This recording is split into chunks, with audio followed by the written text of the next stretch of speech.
사울과 또 다윗 둘 다 현재 큰 위기의 상황에 놓였습니다. 다윗은 동족 이스라엘과 블레셋 편에 서서 이스라엘을 대적하여 싸워야 되는 그런 상황에 놓였고, 사울은 나라에 어떤 존폐가 걸린 그런 큰 전쟁을 지금 치rum에 있어서 블레셋의 군사력을 보고 두려워 떨고 있습니다.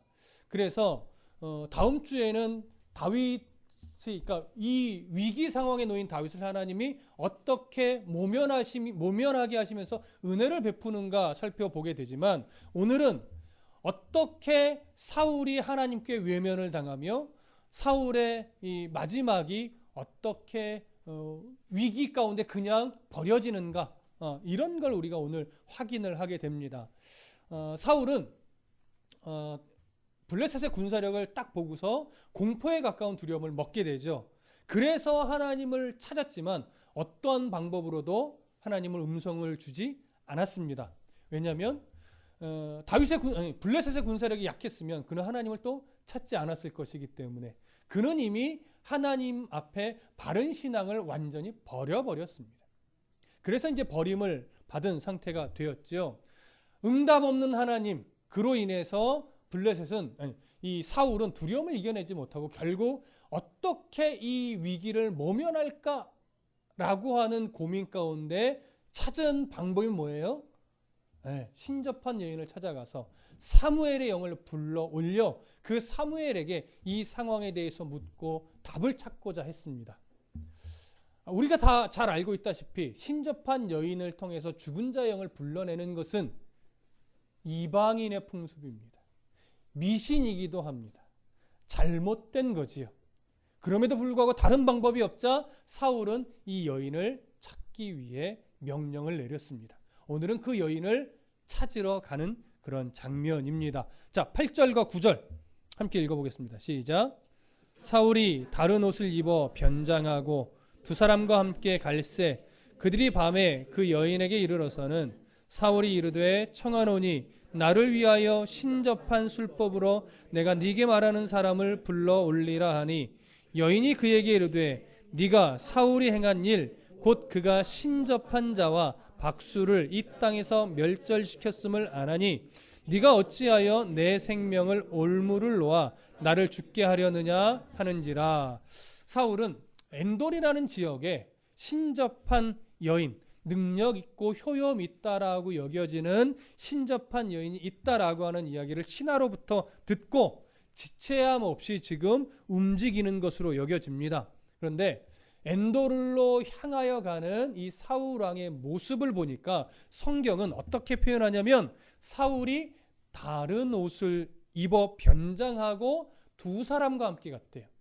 일단 다른 옷을 입는다는 건 뭡니까? 왕복을 또 왕을 의미하는 여러 장신구들을 다 벗어버리고 그냥 보통 사람들이 입는 옷을 입었다라고 하는 거예요.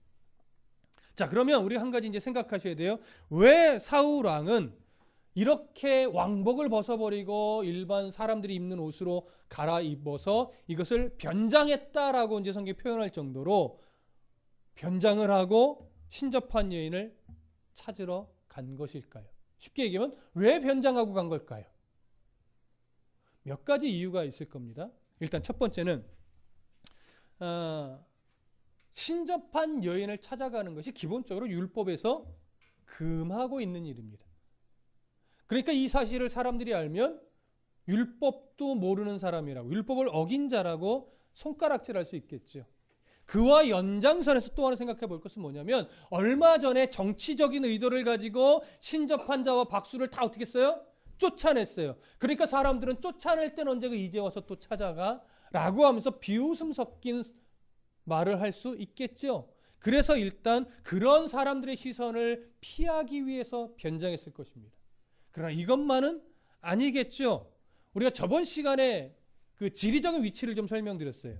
자, 사울이 진을 쳤던 길보아를 기준으로 본다면 북쪽으로 약 16km 정도 위에 올라가면 뭐가 있어요? 수넴이 있죠. 수넴은 누가 진을 친대요? 블레셋이 진을 친 곳이에요. 그리고 블레셋이 진을 친 수넴을 기준으로 북동쪽으로 약 6, 7km 정도 가면 거기에 뭐가 있어요? 거기에 엔돌이 있는 거예요. 이 신접한 여인이 있다라고 하는. 그러면 이 길보아에서부터 엔돌까지 가려면 어쩔 수 없이 멀리 돌아가지 않는 이상 어느 지경 가까이를 지나갈 수밖에 없어요. 블레셋 지경 가까이, 그러니까 블레셋 진영 가까이를 지나갈 수밖에 없어요. 그러니까 블레셋 군사들이 어디까지 진을 치고 있는지는 모르지만 자칫 잘못하면 전쟁을 시작하기도 전에 사울 왕이 들켜서 붙잡힐 수밖에 없죠. 그러면 전쟁은 그냥 끝이 나는 것과 마찬가지입니다. 그래서 블레셋 군사들의 시선을 피하기 위해서 변장을 했을 것입니다. 또 그와 함께 또 하나 볼 수 있는 것은 뭐냐면 혹여나 왕복을 입고 가면 소문이 빨리 날 수 있겠죠. 변장하고 간 것보다. 그럼 만약에 엔돌의 이 신접한 여자가 왕이 당신을 만나러 오는데 이 소식을 들으면 이 여인은 어떻게 행동할까요? 도망가죠. 왜 도망갈까요? 얼마 전에 쫓아냈거든요. 아마 그 과정에 죽은 사람도 있을 것으로 봅니다. 그러면 자기를 잡으러 오거나 아니면 자기를 죽이러 오는 거나 생각하고 도망갈 수도 있단 말이에요. 그러니까 이런 복합적인 이유로 인해서 사울은 왕복을 벗고 변장하고 가는 겁니다. 근데 이 모습을 놓고 학자들 중에는 여기에 이제 어떤 의미까지 좀 부여하냐면 사울은 곧 하나님으로부터 왕으로서의 폐위를 당하고 죽게 될 것이 이 모습에 은근히 암시되어 있다. 이렇게까지 말하기도 합니다. 왕복을 벗어 던지는 이 모습 속에서. 뭐 그렇게 보아도 크게 문제는 되지 않을 것 같습니다. 자, 그러면 변장하고 간 모습에 대해서 우리가 확인을 했는데 한 가지 더. 왜 밤에 간 걸까요? 이것도 몇 가지 이유가 있을 겁니다. 첫 번째는 엔돌에 이 여인이 있다라고 하는 사실을 안 것이 언제예요? 그게 밤이었을 거예요. 그러니까 한시라도 지체함이 없이 가다 보니까 밤에 갔겠죠. 또 밤이라고 하는 것은 어떤 의미가 있겠어요? 몰래 가기가 가장 적당한 시간이겠죠. 근데 또 하나 중요한 이유가 있습니다. 보편적으로 이 신접한 이 사람들이 죽은 자의 영을 불러 올리는 의식을 주로 언제 하냐면 밤에 한다고 합니다. 이런 복합적인 이유로 밤에 지체함 없이 갈 수밖에 없는 거죠. 자, 이렇게 밤중에 변장하고 신접한 여인을 만나러 가서 드디어 사울은 신접한 여인을 만납니다. 그리고 그 신접한 여인에게 이렇게 말하죠. 청하노니. 여러분, 청하노니란 표현은 명령입니까? 부탁입니까? 부탁하는 거죠. 간절하게 부탁하는 거예요. 왜냐하면 자기가 왕임을 드러내지 않으려고 하는 거죠. 물론 곧 드러나지만. 그래서 간절하게 청합니다. 나를 위하여 신접한 술법으로 내가 네게 말하는 사람을 불러 올리라. 여러분, 신접한 술법으로 죽은 자의 영을 불러내는 것을 보통 뭐라고 말하냐면 초혼술이라고 합니다. 초혼술. 자, 초혼술을 해달라고 요청을 지금 하는데 이 신접한 여인은 감사하다고 제가 불러 올려드리겠다고 이렇게 반응하지 않습니다. 뭐라고 말하냐면 사울이 9절에 보니까 여인이 그에게 이르되 네가 사울이 행한 일 곧 그가 신접한 자와 박수를 이 땅에서 멸절시켰음을 하나니 네가 어찌하여 내 생명에 올무를 놓아 나를 죽게 하려느냐 하는지라. 이건 뭐예요? 지금 내가 신접한 술법을 행하다가 이것이 또 왕의 귀에 들어가면 나는 죽게 될 텐데 왜 이런 일을 지금 나에게 하려느냐? 라고 말하죠. 이 이야기는 신접한 여인이 쫓겨난 지 그리 오래되지 않고 아직도 그 분위기가 남아있다라고 하는 거예요. 그러면 이 말을 사울이 들었을 때 사울이 조금이라도 온전한 하나님 앞에 온전한 정신이었으면 마음에 뭐가 느껴져야 돼요? 찔림이 느껴져야죠. 맞아. 이게 하나님이 금하신 건데 내가 얼마 전에 이들을 쫓아낸 내가 왜 지금 뭐하는 짓이지? 하고 부끄러운 듯 마음을 먹고 되돌아가는 것이 옳죠. 그러나 이미 부끄러움을 사울은 잊어버렸습니다. 전혀 지금 악한 영에게 마음을 빼앗기 위해서 부끄러운 생각을 하지 않아요. 오히려 뭐라고 반응하느냐? 10절 다 같이 읽어볼게요. 시작. 사울이 여호와의 이름으로 그에게 맹세하여 이르되 여호와께서 살아계심을 두고 맹세하노니 네가 이 일로는 벌을 당하지 아니하리라 하니. 그럼 이게 얼마나 지금 모순적인 말인지 이해되시죠? 하나님이 금하신 자를 찾아가서 하나님이 금하신 일을 요청할 때 이러다 내가 죽으면 어떡하라고 이 일을 시켜요 그랬더니 사울이 그 신접한 여인의 마음을 안심시키려고 뭐라고 하냐면 내가 하나님의 이름으로 맹세한다. 네가 지금 죽은 자 양을 불러냈다고 해서 이 일로는 네가 죽임을 당하지 않을 거다.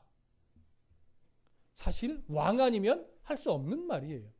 왜냐하면 얼마 전에 왕이 명령해서 다 쫓겨난 거니까. 사실 뻔히 지금 자기가 왕이라는 것이 은연중에 드러났죠. 근데 정말 모순적인 건 뭐예요? 하나님이 금하신 일을 시켜놓고서 하나님의 이름으로 이 신접한 여자의 안위를, 보호를 맹세하고 있다라고 하는 이런 어처구니 없는 말을 쉽게 내뱉고 있다라고 하는 사실입니다. 그러고 나서 이제부터 정말 이런 어처구니 없는 맹세를 하고 나서부터 무시무시한 일이 벌어지는 것이죠. 11절부터 14절까지 함께 읽어보겠습니다. 시작. 여인이 이르되 내가 누구를 네게로 불러 올리랴 하니 사울이 이르되 사무엘을 불러 올리라 하는지라. 여인이 사무엘을 보고 큰 소리로 외치며 사울에게 말하여 이르되 당신이 어찌하여 나를 속이셨나이까? 당신이 사울이시니이다. 왕이 그에게 이르되 두려워하지 말라. 네가 무엇을 보았느냐 하니 여인이 사울에게 이르되 내가 영이 땅에서 올라오는 것을 보았나이다 하는지라. 사울이 그에게 이르되 그의 모양이 어떠하냐 하니 그가 이르되 한 노인이 올라오는데 그가 겉옷을 입었나이다 하더라. 사울이 그가 사무엘인 줄 알고 그의 얼굴을 땅에 대고 절하니라. 자, 신접한 여인은 사울에게 내가 누구를 내게로 불러 올려주랴 라고 묻습니다. 그때 사울은 사무엘을 불러 올려달라고 요청을 하죠. 그랬더니 성경의 문법적인 표현으로는 그 즉시로 사무엘이 불러 올려진 것처럼 이렇게 여겨집니다. 그의 눈에 누가 보이냐면 한 영이 보이는 거예요. 사무엘처럼 보이는 한 영. 성경의 표현을 안 한 건지 정말 행동을 안 한 건지 모르겠지만 이 신접한 여인이 죽은 자의 영을 불러 올리는 어떤 의식적 행위를 했다라고 하는 표현이 성경에는 기록되어 있지 않습니다. 그래서 의식적인 행위를 안 했는데 한 영이 보인 건지 아니면 의식적인 행위에 대해서는 굳이 언급을 안 한 건지 정확하게 알 수는 없습니다. 그러나 거의 시간적으로 지체함 없이 한 영이 이 신접한 여인의 눈에 보여진 것은 분명합니다. 그랬더니 그 한 영을 보고 나서 이 신접한 여인은 정확하게 깨닫습니다. 아, 사무엘의 영을 불러달라고 한 이 사람이 사울 왕이구나. 이걸 인식을 하게 되죠. 그래서 사울 왕에게 뭐라고 말합니까? 어찌하여 나를 속이셨나이까? 그랬더니 사울이 그에게 또 안심시키면서 두려워 말라 이렇게 얘기를 하고 네가 무엇을 보았느냐 이렇게 묻습니다. 그랬더니 사울에게 이 신접한 여인이 뭐라고 말해요? 사무엘을 보았습니다. 이렇게 말하지 않습니다. 내가 한 영이 땅에서 올라오는 것을 보았습니다. 이렇게 말합니다. 자, 왜 이 영이 땅에서 올라온다라고 표현했을까요? 당시 죽은 자의 영에 대한 이해는 사람이 죽으면 어디로 가요? 땅 속으로 가서 거기에 무저갱 같은데 이제 갇힌다 이런 이해를 가지고 있었기 때문에 죽은 자의 영이 어디서 올라오는 것을 봐요?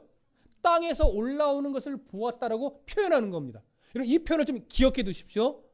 땅에서 올라오는 것을 보았습니다. 이렇게 말해요. 또 사무엘이라는 표현을 하지 않습니다. 그랬더니 이제 사울이 궁금해요. 14절에서 이렇게 말해요. 사울이 그에게 이르되 그의 모양이 어떠하냐? 그랬더니 이 신접한 여자가 뭐라고 말하냐? 한 노인 같은 모습이 올라옵니다. 그런데 그가 겉옷을 입었습니다. 이렇게 말을 해요. 겉옷을 입었다라는 말을 듣자 사울은 그 영이 사무엘인 줄 알고 죽은 자의 영을 바라보며 엎드려서 얼굴을 땅에 대고 절을 하는 거죠. 그러면 겉옷이란 표현이 어떤 의미이길래 사무엘이라고 아예 사울은 인식을 해버렸을까요? 당시 겉옷은 발목까지 길게 내려진 가운 같은 옷이에요. 그래서 어떤 귀족이나 나의 위치, 직위 이런 걸 좀 특별하게 드러내고자 하는 사람들이 입었던 옷이에요. 사무엘도 자기의 트레이드 마크처럼 이렇게 긴 겉옷을 입었었습니다. 그래서 사울은 그 겉옷이란 표현을 듣자마자 아, 사무엘이구나 이렇게 자기 스스로 확신을 하고 엎드려 절을 한 거예요. 분명한 것은 이 신접한 여자는 사무엘이라고 말하지 않고 있고 사무엘이라고 생각하고 확신한 건 누구예요? 사울만이에요. 자, 이제부터 15절부터 19절의 내용을 우리가 읽을 건데 여기서부터 이제 대화의 장면으로 들어갑니다. 일단 읽어보시고 이야기를 나눌게요. 15절부터 19절까지 함께 읽습니다. 시작. 사무엘이 사울에게 이르되 네가 어찌하여 나를 불러 올려서 나를 성가시게 하느냐 하니 사울이 대답하되 나는 심히 다급하나이다. 블레셋 사람들은 나를 향하여 군대를 일으켰고 하나님은 나를 떠나서 다시는 선지자로도 꿈으로도 내게 대답하지 아니하시기로 내게 행할 일을 알아보려고 당신을 불러 올렸나이다 하더라. 사무엘이 이르되 여호와께서 너를 떠나 네 뒤적이 되셨거늘 네가 어찌하여 내게 묻느냐? 여호와께서 나를 통하여 말씀하신 대로 네게 행하사 나라를 네 손에서 떼어 네 이웃 다윗에게 주셨느니라. 내가 여호와의 목소리를 순종하지 아니하고 그의 진노를 아말렉에게 쏟지 아니하였으므로 여호와께서 오늘 이 일을 네게 행하셨고 여호와께서 이스라엘을 너와 함께 블레셋 사람들의 손에 넘기시리니 내일 너와 네 아들들이 나와 함께 있으리라. 여호와께서 또 이스라엘 군대를 블레셋 사람들의 손에 넘기시리라 하는지라. 자, 누구와 누가 지금 대화를 하고 있습니까? 사울과 사무엘로 여겨지는 한 영이 대화를 하고 있죠. 그러나 실제로는 누구와 누구가 대화를 하는 거예요? 사울과 신접한 여자예요. 한 영은 사무엘로 여겨지는 이 영은 사울의 눈에는 보여요, 안 보여요? 안 보여요. 접신한 이 여인이 사무엘의 영을 말하자면 지금 대변하는 것과 같은 거예요. 이 그림을 잘 이해하셔야 돼요. 사울의 눈앞에 사무엘의 영이 보여서 그와 직접 대화를 하는 게 아닙니다. 그러면 이 대화 가운데 있는 내용은 하나님의 뜻과 그러니까 이 사무엘의 영으로 여겨지는 이 영이 신접한 여인의 입을 통해서 말한 이 내용들, 사울에게 전한 내용들, 하나님의 뜻과 일치합니까? 하나님의 뜻과 다릅니까? 몇 % 일치할까요? 거의 100% 일치합니다. 하나님의 뜻과. 자, 이제 그러다 보니까 이 말이, 이 영이 전하는 말이 하나님의 뜻과 거의 일치하다 보니까 일어나는 문제점이 뭐냐면 이 영의 실체가 뭐냐. 이게 이제 우리를 혼란스럽게 하는 거예요. 진짜 하나님의 뜻을 바르게 전한 것을 보니 진짜 사무엘의 영인 것 같아요. 그런데 어떻게 죽은 사무엘이 이 땅에 다시 올 수 있어요? 안 되죠. 성경의 가치와 달라요. 이러다 보니까 우리를 어떻게 된 거예요? 혼란스럽게 만드는 거예요. 오늘 이 부분을 좀 명확하게 규명을 좀 하면서 정리를 할 겁니다. 일단 이 이야기를 들어가기 전에 한 가지 정리해야 될 거. 이 귀신의 실체에 대해서 조금만 정리를 하십시다. 성경에는 귀신, 사탄, 마귀 이러면서 표현하는 대표적으로 두 가지 표현이 있습니다. 헬라어로 표현을 좀 하면 보통 귀신이라고 말할 때는 다이모니아라고 말을 합니다. 그리고 사탄, 마귀라고 할 때는 디아블로스라고 합니다.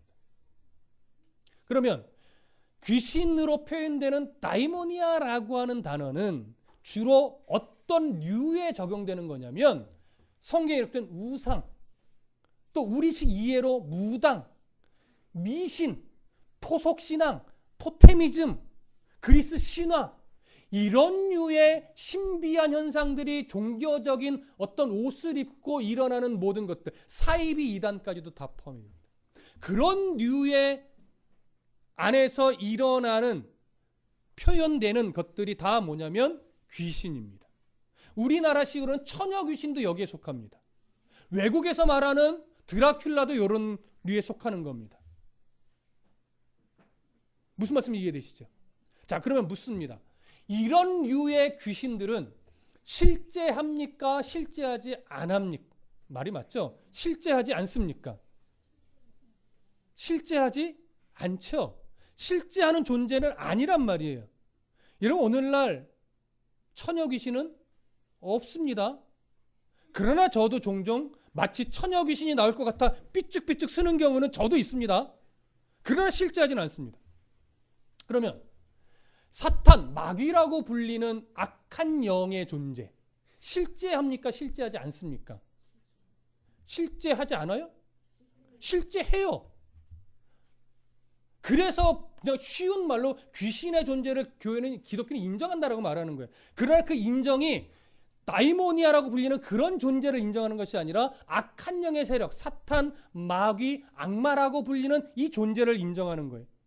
이제 문제는 뭐냐면, 그런데 문제는 뭐냐면, 많은 사람들이 무당, 또 어떤 미신, 그 다음에 어떤 신화적인 귀신들, 이런 류의 여러, 또 사이비 이단에서 일어나는 일까지도 이런 류의 어떤 신처럼, 귀신처럼 여겨지는 것들에 대한 것을 믿는 사람이 있어요, 없어요? 있죠. 왜 그들이 믿을까요?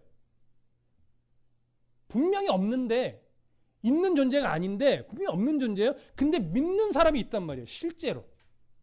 왜 그럴까요? 존재하니까? 아니죠.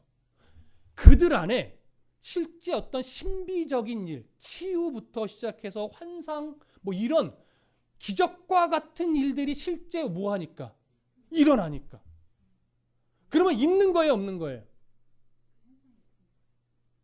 그러면 예를 들어서 이렇게 합시다. 어떤 사람은 처녀 귀신을 믿어요.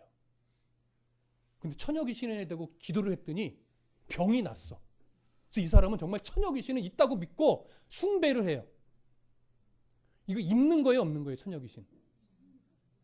없는 거예요? 병이 난 건 뭘까요? 이런 방언 같은 류의 막 이상한 소리 해야 되는데 누구의 막 심령도 꿰뚫어서 막 가까운 미래 일도 막 맞춰주고 하잖아요. 과거 일도 맞추고. 무당도 그러잖아요.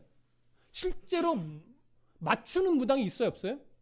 가짜 무당도 있지만 진짜 무당이 있단 말이에요. 그러면 무당은 가짜예요, 진짜예요? 그들이 무당이 믿는 신은. 이것 때문에 우리가 혼란스러운 거예요. 자, 사탄의 역할은 뭐냐면, 사탄의 역할은 우리들에게 귀신, 미신, 토속신앙 등등의 하나님의 뜻과 반대되는 사람이 만들어 놓은 개념적 존재적 신앙, 무슨 말씀이 이해되시죠? 이런 것들이 진짜로 있다라고 믿게 만드는 역할을 합니다. 그러니 실제로는 존재하지 않는 귀신적 존재들을 믿을 때 일어나는 정말 이적과 같은 기적과 같은 일들은 그 귀신적 존재들이 있어서 일어나는 것이 아니라 그것들을 믿게끔 배후에서 누가 그런 현상들을 만들어내는 거예요?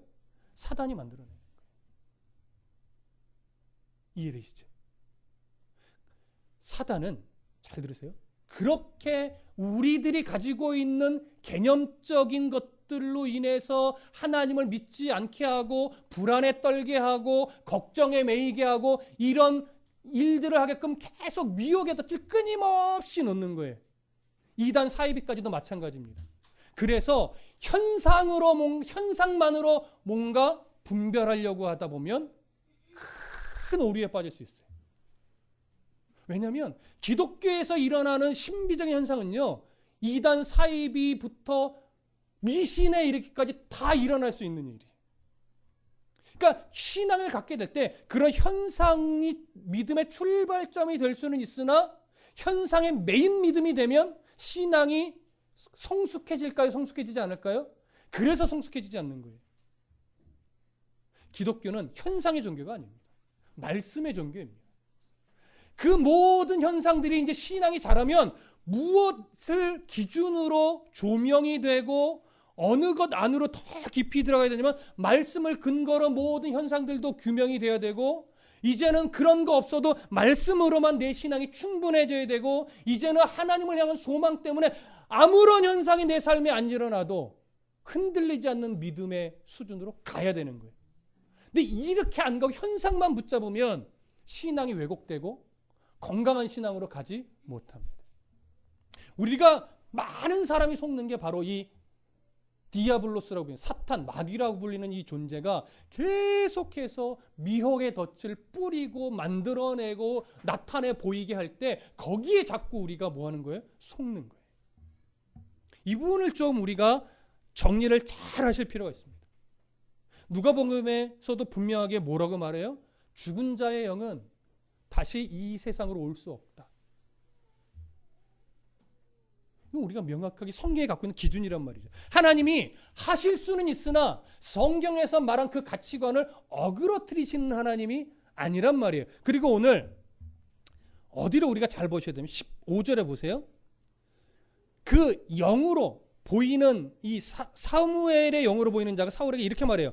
사무엘이 사울에게 이르되 네가 어찌하여 나를 불러 올려서, 이렇게 말하죠. 사무엘은 이때를 지금도 마찬가지지만 사무엘의 영은 어디에 있습니까? 하늘나라라고 불려지는 하나님의 처소에 있죠. 땅속에 있지 않습니다. 근데 뭐라고 말해요? 어찌하여 나를 불러 올려서. 여기서 이건 틀린 말이에요. 이건 사단의 미혹과 당시 사람이 만들어낸 개념이 정말 그렇다라고 여겨지게 하려고 이런 표현이 나오는 거예요. 왜냐하면 하늘에 있는 하나님이 처소에 있는 영을 불러내릴 수가 없기 때문에. 그러니까 당시의 사람들이 가지고 있는 이해가 맞다라고 이것 때문에 자꾸 착각하게 만드는 거죠. 그 다음에 뒤에서 말하는 것이 다 하나님의 뜻과 일치해요. 그리고 곧 블레셋의 손에 이스라엘이 질 것까지도 이야기를 한단 말이에요. 이건 어떻게 해야 될까요? 이 부분 이제 좀 명확하게 규명하십시다. 두 가지 견해 중 우리가 좀 선택을 해야 되는데, 하나는 사탄이 하나님의 뜻과 일치한 말을 하게 한 것이다. 이렇게 볼 수 있어요. 또 하나, 두 번째 견해는 뭐냐면 발람 선지자 때와 똑같이 비록 행위는 귀신의 환영을 가지고 말하는 거지만 이 여인의 입술만큼은 하나님이 딱 붙잡고 하나님의 말을 전하게 한 것이다. 이 두 가지 견해 중에 하나를 좀 봐야 될 건데, 만약에 이것이 사탄이 이 신접한 여인에게 말을 줘서 전하게 한 것이라면 이런 의미로 이해할 수 있습니다. 당시 사탄의 역할은 뭐 하는 자예요? 예수 그리스도의 십자가 보혈의 은혜 이후에는 사탄은 미혹의 영이죠. 그럼 미혹의 영이 되기 전에 사탄은 뭐 하는 자예요? 참소하는 자예요. 참소한다는 건 뭡니까? 이 사람의 죄를 지적하여 하나님 앞에 고발하여 지옥에 가는 인생으로 만들려고 하는 거죠. 16절부터 19절에서 담긴 내용을 다 보십시오. 뭐만 지적을 하죠? 사울의 죄만 지적을 하고, 그래서 사울이 죽어야 한다고, 결국 고발의 내용만 다 드러나는 것을 볼 수 있습니다. 그러면 이건 당연히 누구도 할 수 있는 일이에요? 사탄도 할 수 있는 일. 사탄이요, 하나님 나라에서 고발할 때 거짓으로 고발하지 않습니다. 욥을 향한 고발도 거짓을 덧붙이지 않아요. 실제 사실만 참소의 내용으로 고발한단 말이죠. 그렇다면 지금 이 내용이 하나님 뜻과 일치하게끔 보이는 것은 뭐냐면 사울의 죄악을 낱낱이 고발하는 내용이기 때문에 그렇습니다. 그러니까 사탄이 주는 말로 이해해도 문제가 될까요? 안 될까요? 안 돼요. 만약에 이것이 이 여인의 입술을 하나님이 붙잡고 전하는 메시지라면 이건 결국 하나님의 어떤 선언과도 같을까요? 심판 선언과도 같은 겁니다. 그러면 사탄이 주는 음성이었을까요? 하나님이 주신 음성이었을까요? 어느 선택을 해도 크게 문제는 되지 않지만 발람 선지자 때와는 조금 분위기가 달라요. 발람 선지자는요, 우상적 행위까지도 했어요. 그리고 자기의 입을 하나님이 붙잡고 다른 말을 못하게 한다라는 인지까지 있었죠. 근데 지금 이 신접한 여인에게는 그런 뉘앙스는 전혀 보이지 않습니다. 그래서 하나님이 그 입술을 붙잡고 하나님의 심판의 메시지를 전하게 했다고 해도 문맥을 이해하는 데는 크게 문제가 없으나 어떤 문맥의 자연스러움으로 본다면 마귀가 참소의 내용을 이 여인의 입을 통해서 전하게 한 것으로 보는 것이 오히려 조금 더 자연스럽다라고 여겨집니다. 그래서 우리가 속지 말아야 돼요. 이런 유의 진짜 그럴듯한 마귀, 사탄, 악한 영의 세력들이 우리를 현혹시키는 일들이 무지하게 많이 일어나는데, 자, 계시록을 한번 좀 보면서 이 부분에 대해서 좀 마무리를 할게요. 그럼 계시록 6장으로 가볼게요. 요한계시록 6장.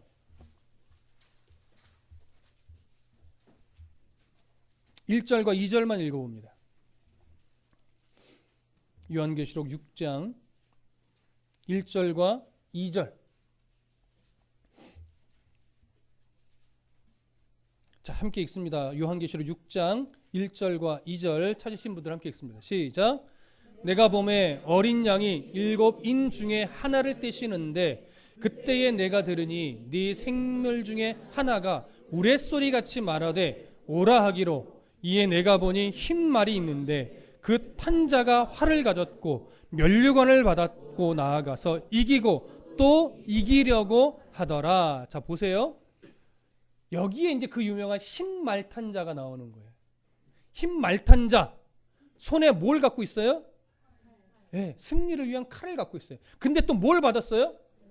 이 면류관은요, 승리하지 않은 자에게는 주어질까요? 주어지지 않을까요? 주어지지 않아요. 이건 승리한 자에게 주어지는 거예요. 그러면 활을 들고 면류관을 받았다면 이 사람은 싸우러 가는 것이 아니라 승리의 개선가를 불러야지 정상이에요. 근데 뒤에 이어지는 말을 뭐라고 돼 있어요? 면류관을 받고 나가서 이기고 또 이기려고 하더라. 이건 뭐냐면 이기려고 발버둥 치더라 이런 얘기예요. 승리자입니까? 승리자를 가장한 자입니까? 승리자를 가장한, 말하자면 거짓 선지자요, 거짓 그리스도 같은 자입니다. 근데 우리는 거기에 속는 거예요. 이 속임수를 쓰려고 수많은 사이비 이단의 교주들이 흰말 타고 사진 찍어 커다란 액자로 만들어서 떡까지 붙여놓는 거예요. 계시록의 흰말 탄 자는 다 뭐예요? 거짓 승리자예요. 근데 많은 사람들이 성경에 대한 말씀의 분별력이 없으니까 계시록에서 말하는 그것이 승리자를 말하는 것이고 우리 누구누구를 말하는 건가 봐 이러면서 거기에 혹 빠져버리는 거죠. 사탄의 미혹입니다. 정말 그럴듯하게.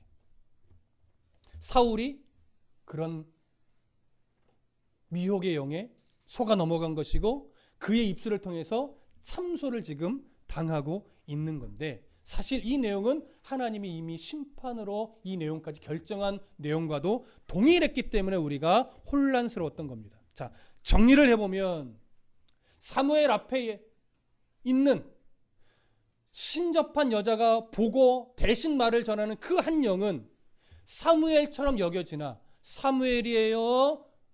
사탄이 꾸며놓은 환영이에요?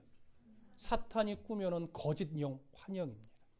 그리고 그 말은 사탄이 사울을 참소하는 참소의 내용으로 보는 것이 더 자연스러울 것입니다. 그리고 그 내용은 하나님의 심판의 메시지와도 동일한 의미를 가지고 있음까지 우리가 정리를 했습니다.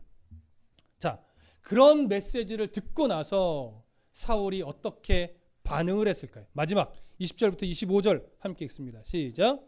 사울이 갑자기 땅에 완전히 엎드러지니 이는 사무엘의 말로 말미암아 심히 두려워함이요 또 그의 기력이 다하였으니 이는 그가 하루 밤낮을 음식을 먹지 못하였음이니라. 그 여인이 사울에게 이르러 그가 심히 고통당함을 보고 그에게 이르되 여종이 왕의 말씀을 듣고 내 생명을 아끼지 아니하고 왕이 내게 이르신 말씀을 순종하였사오니 그런즉 청하건대 이제 당신도 여종의 말을 들으사 내가 왕 앞에 한 조각 떡을 드리게 하시고 왕은 잡수시고 길 가실 때에 기력을 얻으소서 하니 사울이 거절하여 이르되 내가 먹지 아니하겠노라 하니라. 그의 신하들과 여인이 강권하매 그의 말을 듣고 땅에서 일어나 침상에 앉으니라. 여인의 집에 살찐 송아지가 있으므로 그것을 급히 잡고 가루를 가져다가 뭉쳐 무교병을 만들고 구워서 사울 앞에와 그의 신하들 앞에 내놓으니 그들이 먹고 일어나서 그 밤에 가니라.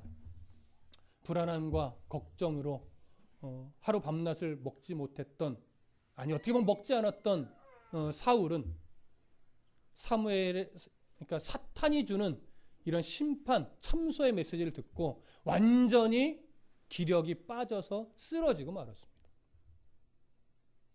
음식을 안 먹겠다라고까지 거절했었지만 결국 이 신접한 여인의 간청으로 음식을 먹고 다시 돌아갔습니다. 아마도 신접한 여인이 송아지까지 잡으면서 극진히 대접했던 건 이 이후에 혹시 자기를 죽이려고 할까, 이것이 걱정돼서일 것으로 여겨집니다.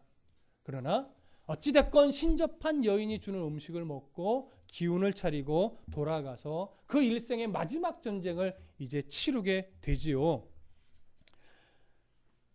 하나님께 인생을 걸지 않으면 결국 그의 인생은 헛배만 부른 인생이 되고 그의 종말은 이렇게 불행한 종말이 되고야 맙니다. 하나님 안에서 소망을 발견하지 못하면 우리의 인생 또한 헛배만 부른, 헛배를 만족함이라 여기는 영원하지 않은 만족함 속에서 어리석은 삶을 살다가 마지막이 참 불행하게 될 수도 있겠지요. 근데 오늘 우리에게는 그런 불행한 삶이 종착지로 있는 자들이 아닙니다. 우리의 인생은 이미 하나님이 최종 목적지는 결정해 두셨어요. 그건 변하지 않아요. 우리는 숙명론이 아니기 때문에 우리의 인생의 걸음걸음을 하나님이 정해놓지 않았습니다. 다만 하나님이 결국은 목적지에 들어가게는 할 거야 라고 하는 이런 예정입니다. 목적지에는 들어갑니다. 그러나 우리가 고집 피우면 돌고 돌아 또 돌고 돌아 목적지에 가는 거예요. 그러면 참 안타까운 인생이 되겠지요. 지금 말씀 안에서 하나님을 발견하고 나의 참 소망이 어디에 있는지를 우리가 분명하게 이해한 다음 나를 위하여 신접한 여인을 찾는 것이 아니라 나를 위하여 하나님을 찾고 나를 위하여 말씀 앞에 무릎 꿇고 나를 위하여 하나님 앞에 기도할 줄 아는 인생이 된다면 우리는 헛배를 만족이라 여기는 인생이 아니라 비록 육신의 배는 좀 배고플지 모르나 하나님 나라의 소망으로 참 영원히 만족스러울 수 있는 이런 배부름에 놓일 수 있다라고 하는 것, 여러분 우리가 꼭 기억하시기 바랍니다. 나를 살리고 나를 치료하는 것, 사람의 친절이나 세상이 주는 유익이나 어떤 종교적 열심에 있는 것이 아니라 하나님을 늘 새롭게 하는 지식에 있고 그 하나님 손에 붙들려 사는 기쁨을 경험하는 것에 있고, 정말 진짜 소망이 하나님 나라에 있구나를 알면서 내가 그 하나님의 뜻대로 오늘 오전에 나눴던 것처럼 그 하나님의 뜻 안에서 바르게 살려는 애씀, 또 제대로 못 살았어, 내가 왜 이렇게 못 살았을까 스스로 각성하는 이 애씀, 그리고 또 다시 한 걸음 더 주님 앞에 가까이 나가려고 하는 이 애씀, 이 중심의 애씀을 통해서 이런 삶을 살아가게 되리는 것을 여러분 확실하게 믿으시고 오늘도 하나님 앞에 여러분 소망을, 인생을 걸고 소망을 두는 우리 모두의 삶이 되시기를 간절히 축복합니다.